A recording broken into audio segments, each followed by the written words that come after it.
में जन्म लिया।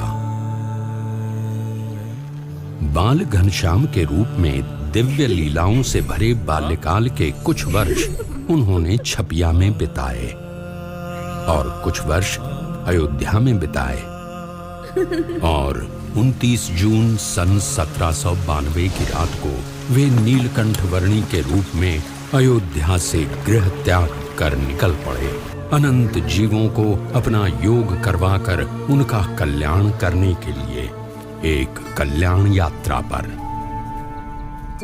अमरपुर, नैमिषारण्य, बरेली, नारदवन, हरिद्वार, श्रीपुर, गौरीकुंड आदि स्थानों से होते हुए उन्होंने केदारनाथ की यात्रा की। केदारनाथ से सीधे बद्रीनाथ जाने का अति विकट मार्ग लांघकर उन्होंने बद्रीनाथ की यात्रा की और आगे घोर शीत ऋतु में भी बद्री वन में कठोरतम तपश्चर्या करके विश्व के सबसे ऊंचाई पर स्थित प्रदेश तिब्बत में हिमालय के उत्तुंग बर्फीले पर्वत शिखरों को पार करके उन्होंने मानसरोवर जाकर निवास किया। पुनः बद्रीनाथ आकर वहां से गौमुख, गंगोत्री, हरिद्वार, अयोध्या आदि स्थानों से होते हुए वे वंशीपुर आकर रहे और अयोध्या से गृह त्याग करने के लगभग 1 वर्ष की यात्रा के बाद नीलकंठ वर्णी बढ़ चले वंशीपुर से मुक्तिनाथ की ओर।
कुछ लेना न देना, मगन रहना, भजन करना रे भजन करना, भजन करना रे भजन करना।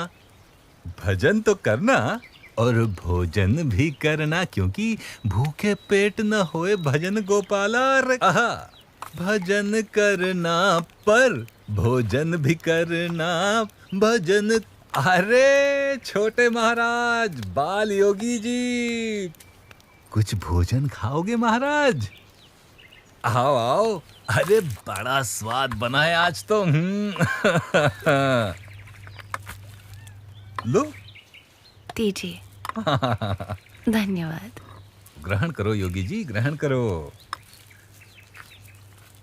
यात्रा पर निकले हो? जी हाँ। कुछ सामान नहीं है साथ में?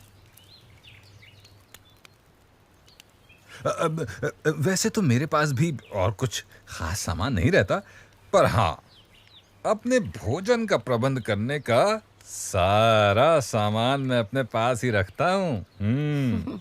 वो क्या है कि मुझे भाई भोजन हमेशा बढ़िया चाहिए, एकदम स्वाद।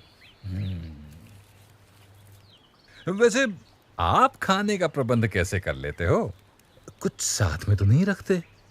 कुछ ये खाने लायक तो नहीं दिख रहा आपके पास, कमंडल वगैरह के अलावा? सामान की क्या आवश्यकता है? बस इस शरीर को जीवित रखा जा सके उतना प्रबंध हो जाता है और वही पर्याप्त है। बात तो सही है, लेकिन खाने।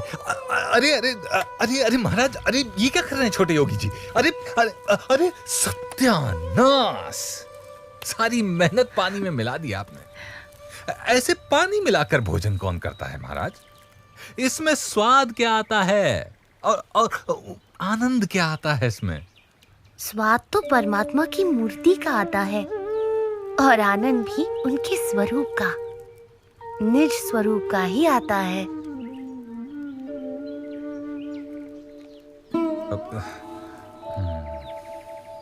पर इतना स्वादिष्ट भोजन जो बनाया था, हैं, उसका क्या है?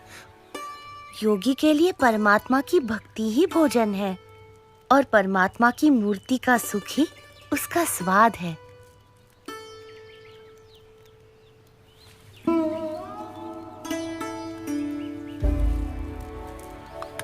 धन्यवाद सन्यासी जी।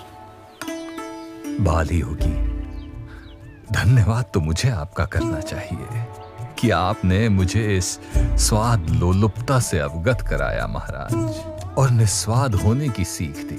कुछ लेना न देना, मगन रहना, और भोजन नहीं, अब भजन ही करना। भजन करना रे भजन करना।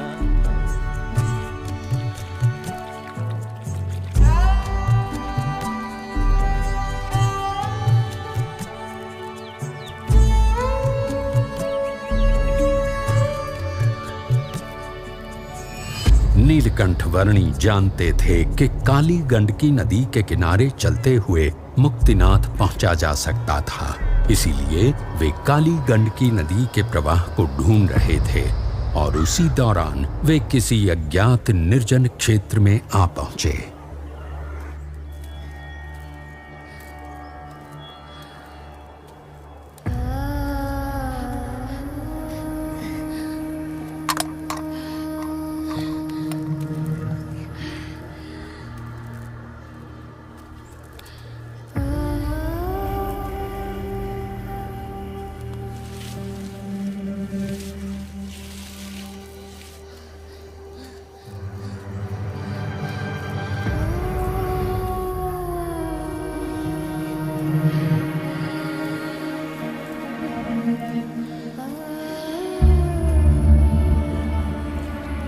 इस सुनसान क्षेत्र में धरती पर खाने या पीने के लिए कुछ भी नहीं था और आकाश में शिकारी पक्षियों के झुंड किसी भी पशु या मनुष्य के शरीर को अपना भोजन बनाने के लिए आतुर थे।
निरंतर 3 दिनों तक भूखे प्यासे रहने के बाद यदि किसी भी सामान्य मनुष्य को पानी मिल जाए तो उसके लिए तत्काल पानी पी लेने से अधिक प्राथमिकता और कुछ भी नहीं हो सकती थी। परंतु नीलकंठ वर्णी के लिए ऐसी विपरीत परिस्थितियों में भी सबसे अधिक प्राथमिकता थी उनकी भक्ति।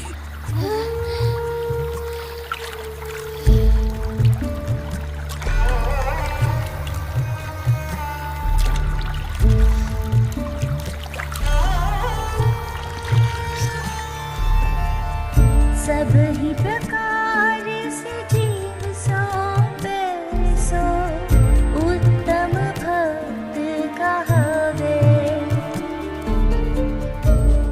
नेपाल प्रदेश में बालेवा गांव के पास नीलकंठ वर्णी को काली गंडकी नदी का प्रवाह मिल गया जो अब मुक्तिनाथ तक पहुंचने का रास्ता तय करने के लिए उनका पथदर्शक था।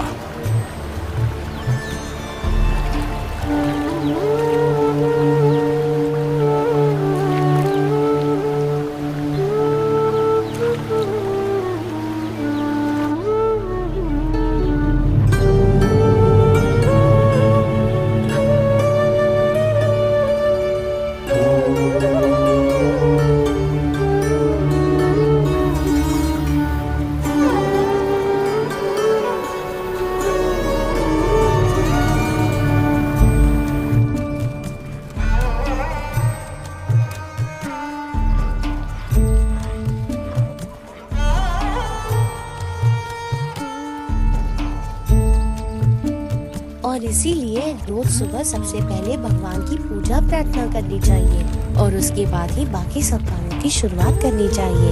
अन्नपूर्णा पर्वत श्रृंखलाओं के बीच से बहती काली गंडकी नदी के किनारे